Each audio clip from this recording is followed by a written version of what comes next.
everyone. I'm here with Senator Blumenthal, the senior senator from Connecticut, and we would like to make a few remarks in response to the National Rifle Association's press conference this morning. This morning, the NRA said that they wanted to have a conversation about security in our schools, and I'd like to respond along with Senator Delventhal to that call. If school districts want to hire armed security guards, I support that. It's a decision each school district should make, and many school districts already have armed guards. In fact, 28,300 public schools, that's about a third of all public schools, have armed security staff. In fact, there were 2 armed law enforcement officers who twice engaged the shooters at Columbine. That didn't prevent 15 from being killed and 23 wounded. Copies of the sheriff's investigative transcript with exactly what happened are available right at the back of the room. The NRA's blanket call to arm our schools is really nothing more than a distraction. It's a delay tactic. It's a distraction from the availability of military-style assault weapons on our streets, in our schools, used at malls, used at workplaces, used in movie theaters. And they allow for much death and destruction.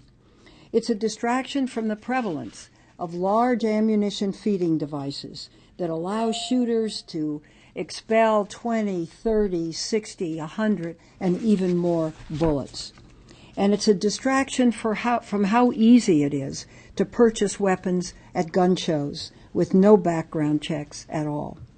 The weapons today are much more powerful and lethal than the weapons were when we did this bill in 1993.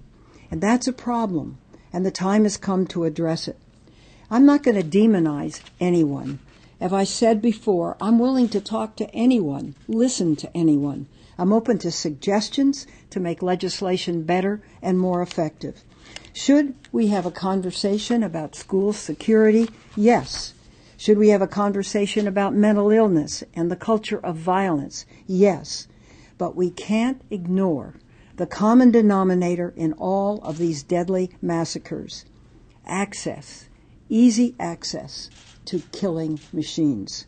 Sandy Hook is only the latest tragedy, and more horrendous than anything I ever thought could happen in the United States of America. But these massacres are happening in our shopping malls, our movie theaters, our businesses, and our offices. And the only thing that's consistent in all of them are the guns. And that's the conversation we need to have. I'd now like to proudly introduce one of our original co-sponsors of the legislation we hope to introduce along with the House of Representatives, the senior senator from the great state of Connecticut, going through a very difficult time. Thank you, Senator Feinstein. Let me first thank you for your leadership going back to 1993 and before, at a time when I was seeking to advocate in the state of Connecticut a similar law to the one adopted here, banning assault weapons. This has been a harrowing, horrific week in the state of Connecticut, culminating in today's moment of silence at 9:30, the end of a week when I spent the better part of the time meeting with first responders and families, going to funerals and wakes, and speaking with ordinary people of Newtown and the state of Connecticut. And the refrain I have heard again and again and again from the people of Newtown and Connecticut and all around the country is, you need to do something about the guns. The NRA statement today is sadly and shamefully inadequate, calling for more guns and rejecting real action against gun violence. At a defining historic moment for our nation, demanding courageous leadership, the NRA has declined to step forward as a credible and constructive partner. The NRA's proposal for more armed guards in schools may be helpful in some instances, but it falls far short of the strong, serious, comprehensive action needed to stop the kind of horrific tragedy that occurred in Newtown last week. Many of the state police who spoke to me on that day a week ago said that the killer was so heavily armed that they doubted they could have stopped him with their armament that they ordinarily carry. The American people are demanding real change, and the NRA's proposal fails to offer any real protection from violence. NRA members in Connecticut and around the country are writing and calling me to say that the NRA does not speak for them. The Newtown tragedy was a call for action, and the NRA has failed to answer that call. We need to do something about these guns, about the assault weapon of the kind that was used in the Newtown tragedy, and I'm very proud to join in Senator Feinstein's bill that will help put a stop to the proliferation of these assault weapons that have no purpose but to kill and maim human beings. We need to do something about the high-capacity magazines also used in the killing at Sandy Hook Elementary School. Better background checks, more of them so that the 40% now not covered as a result of the gun show loophole are in fact done, and when they're done, more comprehensively and effectively. And other measures relating to mental health need to be part of the solution. There is, in fact, no simple, single solution. We need a dialogue among people who are committed to common sense, sensible solutions. But the NRA will have to alter its approach if it is to be taken seriously in this national debate. Thank you. Before a question, let me just quickly kind of brief you on where Senator Blumenthal and I are. And let me just indicate that the new senator, who will be sworn in January, came in to see me, I guess it was yesterday or the day before yesterday, and said that he wanted to play a major role in this, really help work the bill. He was absolutely dedicated to it, and both of us are very grateful for that. We're working with the House. We hope to have one bill that will be introduced in the House, and we will have a joint press conference, House and Senate. Yesterday, President Clinton called and said if there's anything he can do to help, he will do it. I just called him, and the reason I was late to this, and said, may I say that? And he said, yes, go right ahead. Of course, we haven't firmed up the final details, which I think all of us know.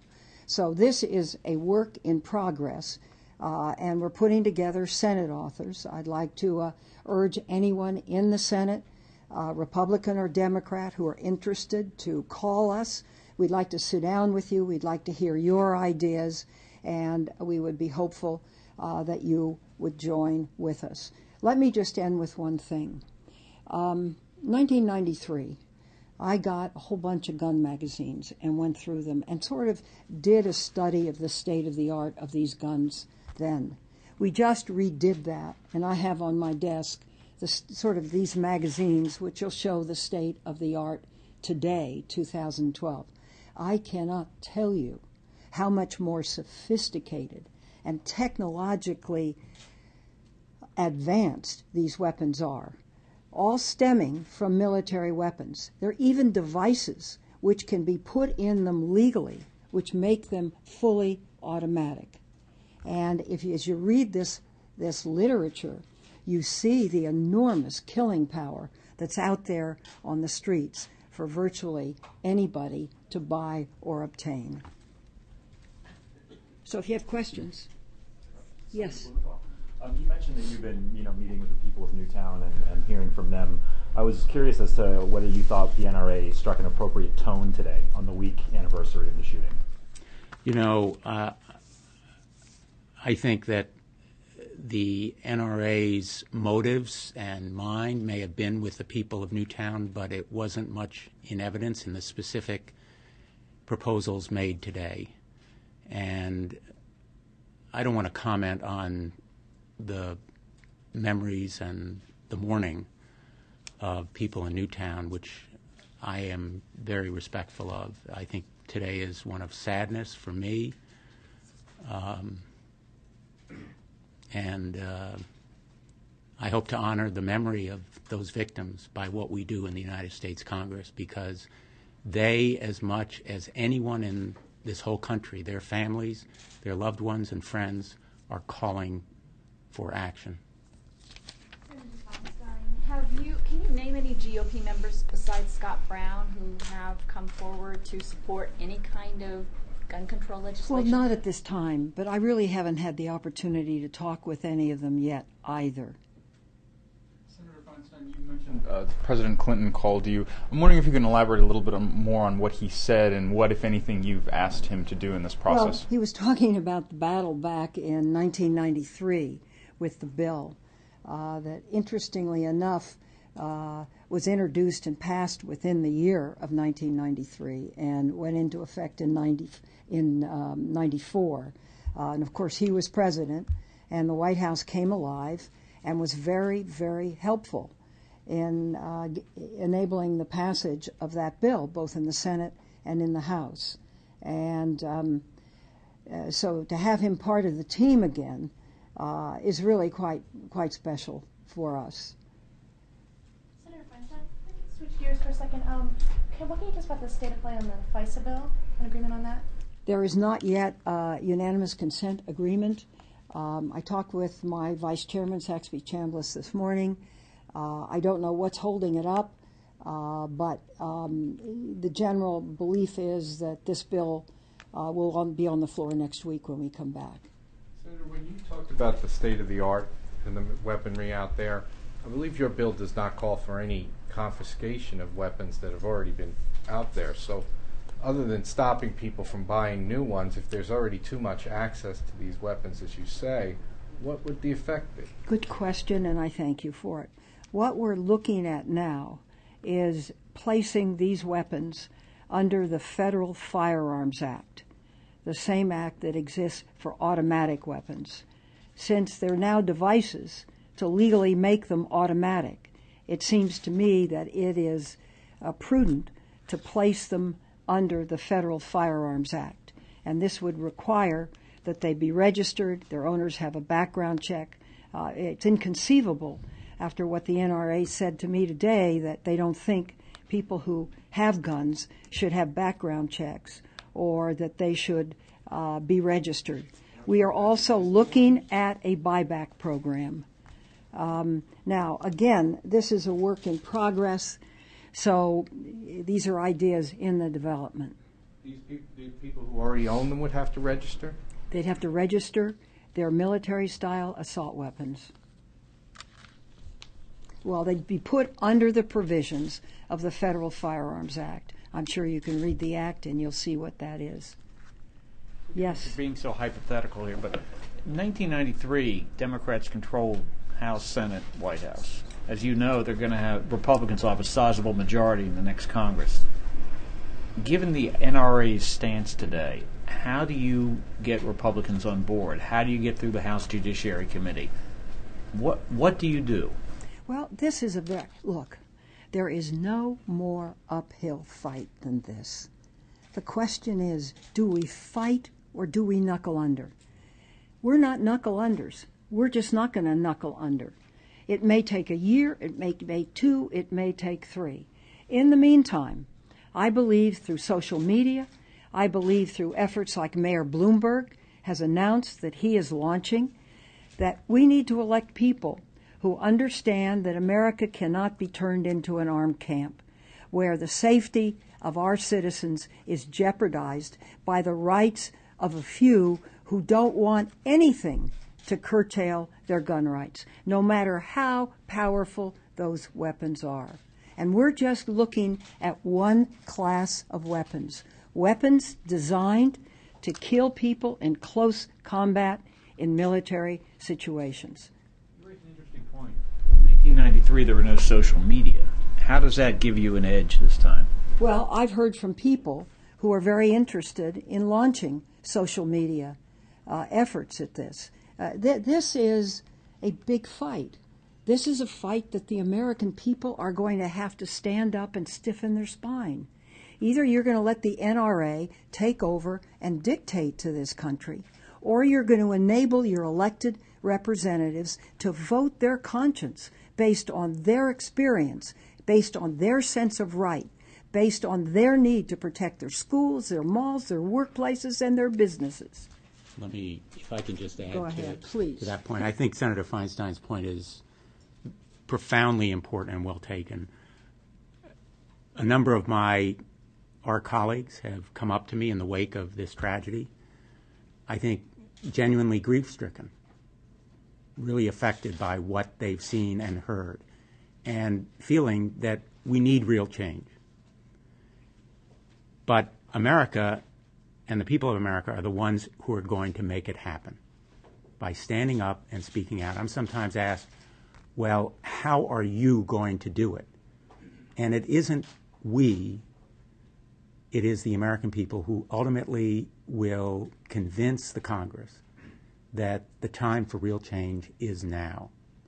You know, the NRA's proposal for more armed guards in schools may seem like a good idea, but in fact, as you heard in the explanation afterward, they're contemplating volunteers, watchdog dads, which I think is problematic itself, raising concerns about safety, expertise, effectiveness. So I think the American people are looking for real solutions, serious, comprehensive proposals, rather than what we heard today. And I think that opens an enormous opportunity for all of the means by which they can express themselves. And fortunately, we have more technology now, and there is the opportunity for more contact and for influencing what comes out of this process. And it may not be right away, but it will happen eventually. I'd like to read the transcript of Columbine, of the sheriff's transcript of what happened, if I can, for a moment. This is the transcript compiled by the Jefferson County, Colorado Sheriff's Office.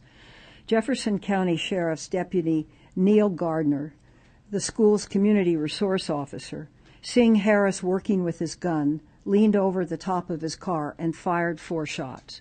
He was 60 yards from the gunman. Harris spun hard to the right, and Gardner momentarily thought he had hit him. Seconds later, Harris began shooting again at the deputy. After the exchange of gunfire, Harris ran back into the building. Gardner was able to get on the police radio and call from assistance from another sheriff's unit. Quote, "Shots in the building. I need someone in the south lot with me," end quote. Later, another officer fired back at Harris as the student shot out a window. Again, according to the sheriff's transcript, Harris, leaning out of a broken window on the set of double doors into the school, began shooting a rifle. Jefferson County Deputy Paul Smoker fires 3 rounds at him, and the gunman disappears from the window. Smoker continues to hear gunfire from inside the building as more students flee from the school. Now, that's the point. There were 2 armed law enforcement officers at that campus. And you see what happened. 15 dead, 28 wounded. I believe it was at 23. 23 wounded. Yes, please. I can't hear you. Sorry, I'm with Free Speech Radio News. Students from all over the country were on the Hill the other week for the hearing on the school-to-prison pipeline. And they were saying that all the metal detectors and armed guards at their schools make them feel less safe, not more safe. Do you think these new proposals could exacerbate that problem, including Senator Boxer's bill? Well, that's a subjective statement, I think that's certainly possible. For everyone that might feel that, another may feel safer. The question is this solving the situation? And my answer is no. What about the workplace? What got me into this was an incident at 101 California Street, where I think 14 people were shot in a law office up in a huge high-rise tower. Does every law office have to have security? Every business security? Every factor where a grievance killer comes in and shoots have to have security? Is this the answer, that America should become an armed camp? I don't think so. And I don't think that's the American dream. Last question. Anna Palmer with Politico. There's been a lot of lawmakers like yourselves who've come forward after the NRA, but there's been basically silence on by the Republicans. Is that disappointing to you or surprising that they haven't come forward? Look, let me go back to '93. It was hard. The chairman of the Judiciary Committee in the House was defeated. The Speaker was defeated. The NRA went out to target people after they voted for the assault weapons legislation, during which period they were very critical of it, and it's just cosmetic, it's not going to do any good, et cetera, et cetera. But they were targeting and threatening, and they carried these threats out. And people were intimidated. I really believe that. And I think that sphere of intimidation has carried on to today. I come from the biggest state in the Union. It's a state where I'm in sync. It takes a lot of courage for a senator from a mountain state with a small state. I mean, California is bigger than 21 states in the District of Columbia put together. Montana, Wyoming, North Dakota, South Dakota, they aren't. So it takes tremendous courage and backbone for people to stand up. And that's the test. Leaders lead. We don't follow. And we've had so much since the beginning of the first mass shooting at the Texas Bell Tower in 1967. These events have just proliferated, along with the increased technological killing power of weapons that are on the streets. So it's a big problem today. And I might just add, this debate really is only beginning. It has only been a week since this horrific massacre in Newtown. The NRA today in its approach will be irrelevant because it can't be a credible and constructive participant in this debate if it says the only acceptable solution is armed guards in schools. Better school security may be part of a solution, but it also has to include a ban on assault weapons, which have that kind of firepower that endangers everyone, as well as the other measures that are sensible and common sense. And I think that Republican or Democrat, the key question is going to be making America safer. And that will be the challenge. But ultimately, I think, the arc of this debate will swing toward strong, serious proposals because the American people will not stand by idly for another Newtown. Thank you, everybody. That's a good end.